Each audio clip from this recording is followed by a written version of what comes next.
मुख्यमंत्री माझी लाडकी बहीण योजनेचा गैरफायदा उठवणाऱ्यांविरोधामध्ये सरकारनं राबवलेल्या शोध मोहिमेमध्ये एकनाथ शिंदे आणि अजित पवार या दोन्ही उपमुख्यमंत्री तसेच काही ज्येष्ठ मंत्र्यांच्या जिल्ह्यामध्ये सर्वाधिक बोगस लाभार्थी आढळले, ज्यामुळे राज्यभरामधील सर्व पात्र लाडक्या बहिणींची पुन्हा ई-केवायसी पद्धतीनं पडताळणी करण्याचा निर्णय सरकारनं घेतलाय।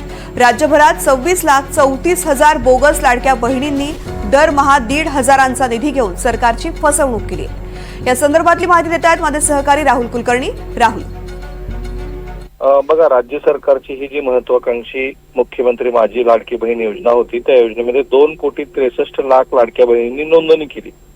त्यापैकी 2,41,00,000 महिला पात्र ठरल्या आणि विधानसभा निवडणुकीनंतर उर्वरित 11,00,000 अर्जांची जेव्हा पडताळणी करण्यात आली तेव्हा 7,76,000 अर्ज छाननीत बाद झाले। म्हणजे एकूण राज्यभरामध्ये 26,34,000 बोगस लाडक्या बहिणींनी दरमहा 1,500चा निधी घेऊन सरकारची फसवणूक केली।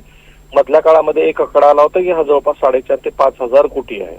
आता ह्या लाडक्या बहीण ज्या बोगस आढळून आल्या त्याच्यामध्ये उपमुख्यमंत्री एकनाथ शिंदे यांच्या ठाणे जिल्ह्यात 1,25,300, जलसंपदा मंत्री राधाकृष्ण विखे पाटील यांच्या अहिल्यानगर जिल्ह्यात 1,25,000, छगन भुजबळ, दादा भुसे, माणिकराव कोकाटे, नरहरी झिरवळ या मंत्रिपद भुजबळ जिल्ह्यामध्ये प्रत्येकी जवळपास 2,00,000 रुपये। आणि तशीच परिस्थिती पुणे जिल्ह्यात आहे। पुणे जिल्ह्यामध्ये पण सर्वाधिक 2,04,000 बोगस लाडक्या बहिणी आढळून आल्यात। आणि तृप्ती गमतीची गोष्ट अशी, आणि सगळ्यांनीच त्याचा विचार करायला हवा, की महाराष्ट्रात सर्वाधिक गरीब जिल्हा म्हणून ज्या जिल्ह्याची ओळख आहे अशा जिल्ह्यामध्ये सर्वात कमी म्हणजे नंदुरबार आणि आदिवासी ह्या पट्ट्यामधल्या महिलांनी कमीत कमी लाभ घेतलेला आहे, किंवा त्या भागामधल्या सर्वात कमी बोगस महिला आढळून आलेल्या आहेत।